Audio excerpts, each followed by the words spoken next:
Indian Premier League 2026 match number 31. Sunrise Hyderabad versus Delhi Capitals. Match played at Rajiv Gandhi International Stadium, Hyderabad.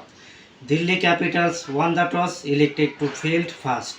Sunrise Hyderabad 20 overs 242 runs lost by 2 wickets. Abhishek Sharma is the highest scorer, 135 runs, 68 balls not out. Then Delhi Capitals best bowling spell, T. Natarajan, 4 overs no maiden, 40 runs, no wickets taken.